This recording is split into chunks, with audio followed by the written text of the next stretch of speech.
in Detroit, you are going to play only androids. Because we didn't want to create another story where the humans would be the good guys and the androids the bad guys, and they have a virus and you want to kill them before they kill you.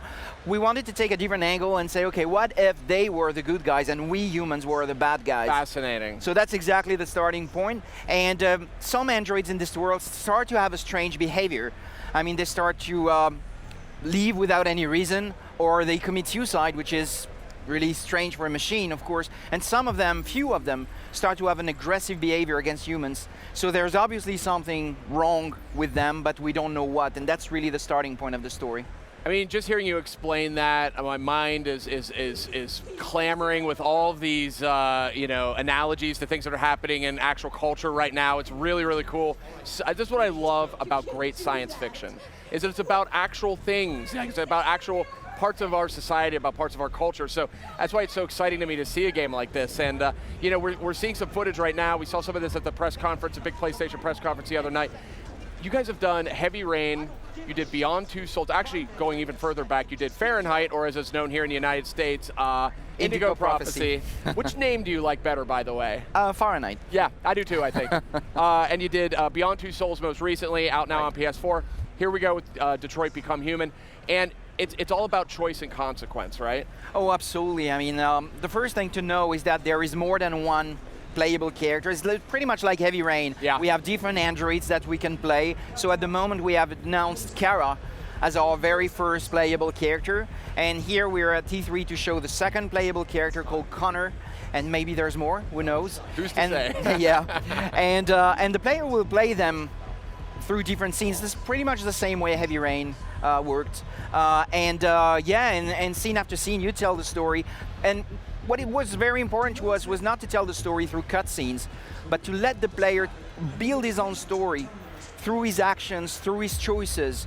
So each player will have a different versions of this story. And this is really what we found exciting about this project. And of course, all characters can die. So there is no game over in this game. If you don't pay enough attention to your characters or make too many bad choices, you may lose one of your characters, as was the case on Heavy Rain. Yeah, that's great. And I mean, I've just loved, Quantic Dream to me is a company that's just not scared to take really, really esoteric concepts or really, really interesting risks creatively. And I think that's what's so exciting. Well, actually, we're very scared. Yeah. But we do it anyway. Yeah, you do it anyway. That's what you got to do, right? No, but we were very lucky also to get the support for 10 years now of Sony, year after year. I mean, we came here in 2006 with our first short, which was called The Casting, that you can still find on YouTube. And that was exactly 10 years ago, and it was a dream come true for us to be And I remember that video very well. Yeah, and it was a dream come true for us to come to E3 and be on Sony's booth. Yeah. And here we are 10 years later, presenting Detroit for the first time in the US, so it's... I mean, it's tremendous, and I mean, I think it really speaks to the accomplishments of the studio.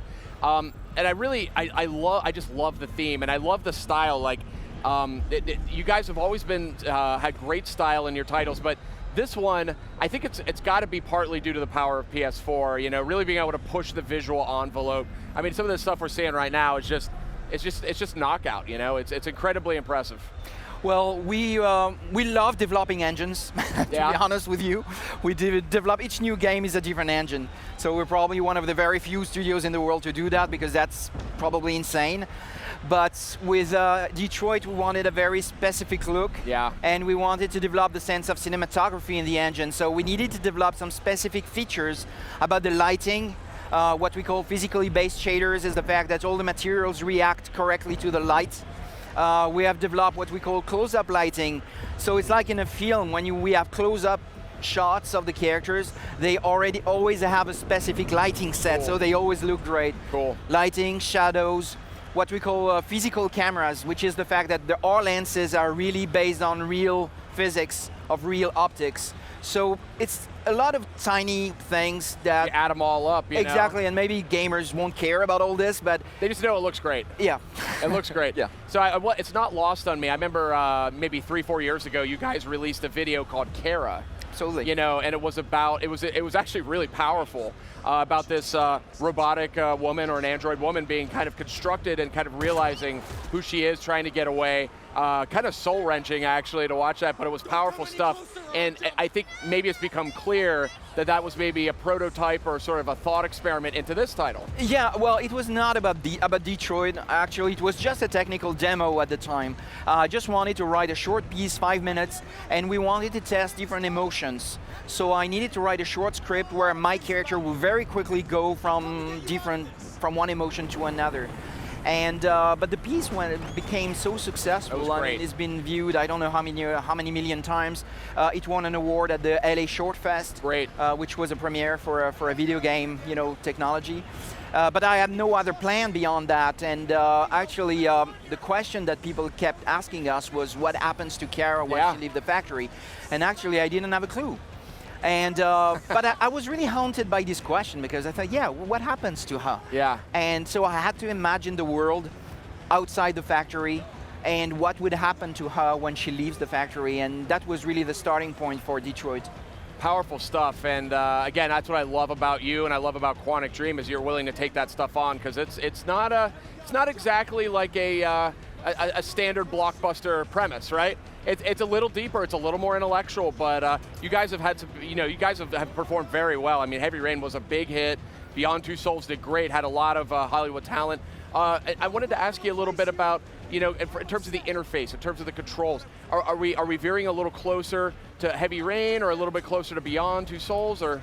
Well, game after game, we try different things. So we try different interfaces, and we always try to see how we can improve the way we tell stories through gameplay. Sure. And here, I would say, no, it's a more traditional interface. We want a very simple, classic interface, because we want the challenge to be in the mind of the player and not necessarily just on his thumbs. Sure, yeah. So you navigate, you explore this environment, because I know that when we present our games, the first thing people ask is, okay, I get the story, it looks great, but how does it play? What is there to play? Is there just a series of cutscenes?